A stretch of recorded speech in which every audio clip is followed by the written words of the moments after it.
I know it's more common here in Alberta than, let's say, Ontario, because I think Ontario probably has a lot more of a stronger union base than Alberta. So in Alberta, we have, for example, I'll use a company like Brock or Aluma for scaffolding. Sure, Brock, yeah. So Brock has its hands or its fingers with 1325, and then it has its fingers in with the clack, and then now you have Local 1999. 1999. Yes. And Or even SEMA, like across the pond there, right? yes, So how is that, like, how did double breasting, right? Or having two sides of the same company become a thing? How is that fair to other contractors when they can just keep coming at a bid being like, we're Brock this, we're Brock that, Brock this, Brock that, when it's technically all the same stuff? it's not fair at all. When you think about double breasting, you have employers who are competing with themselves. They, in some cases, have a nucleus of management expertise, safety expertise, all this sort of thing. But by having all these various arms, what they're thinking is, look, we can please any owner that wants to take our services. And we can deploy people. We can still hopefully make a profit. And if we need to pay less for something, we will. In the 1980s, all of the industrial construction in Alberta was done by the unions. The world collapsed economically between 1983 and 1984. We finished off the big jobs that there were, and there was no work. In 1985, something called Bill 110 was put in place. They tried to pass Bill 110. It was a bill that would allow contractors to double breast. The idea was that, look, we're in the registration collective agreement, which binds everybody.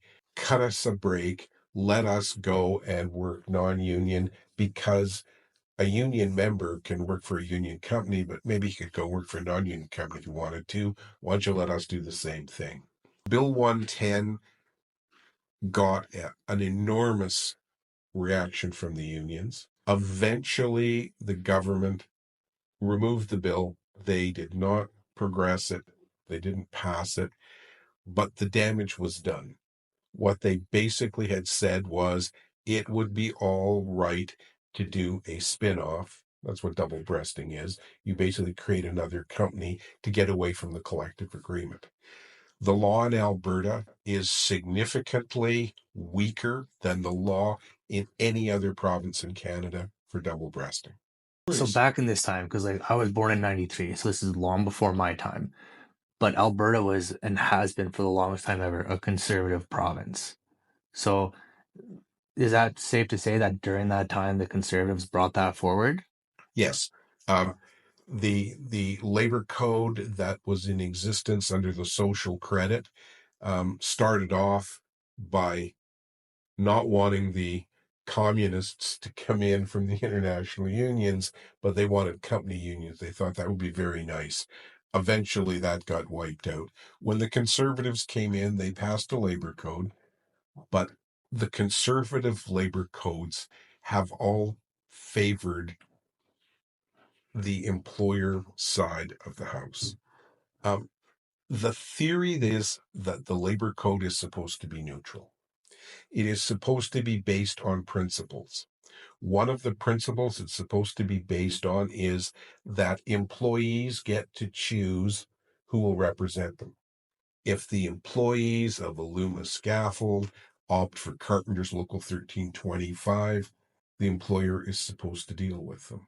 What double breasting does is the employees say, we want Local 1325. The employer says, no, you know what? I'm going to start another company and I'm going to go get the Christians who will give me a better deal. Is that fair? No.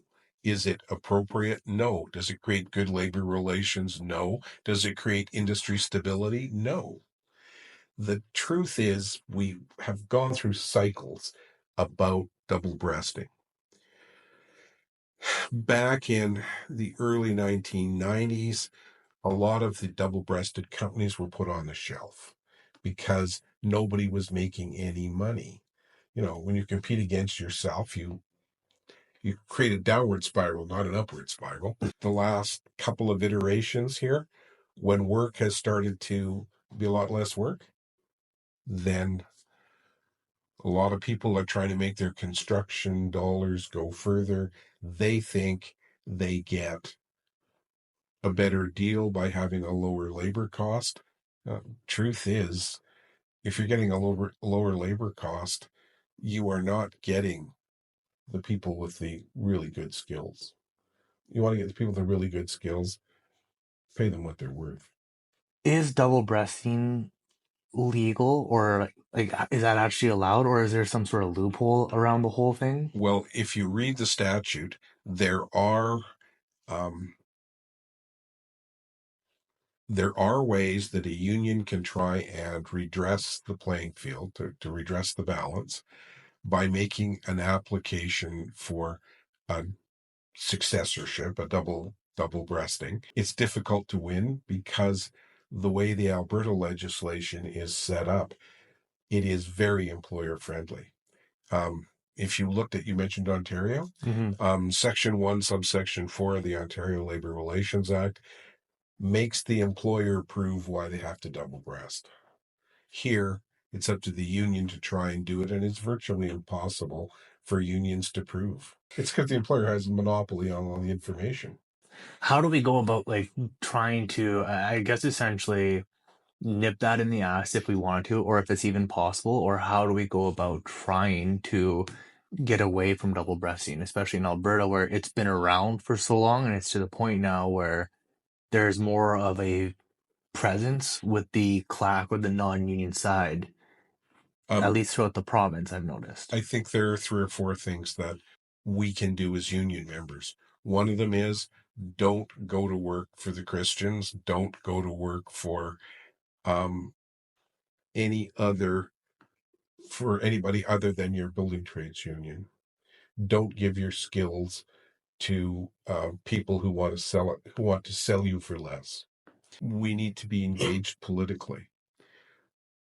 When the NDP was in power for a brief period, That was back in 2014, or uh, before that, just a little, wasn't it? 2014 to 2019 or something like that, Okay, yeah. um, there were some changes to the labor code. They didn't change the double breasting provisions. They were going to change them. In fact, they campaigned saying that they would get rid of double breasting, but they didn't win the election. We need to be engaged politically. I think that our options on that are to make the economic case to a government that seems to be focused on fairness and economics. See if we can make the case on that. We need to redress a balance. The balance of power in union certification is you get a license to bargain with that employer. You lose every advantage if they can just start another company. It's corporate wizardry of the worst kind.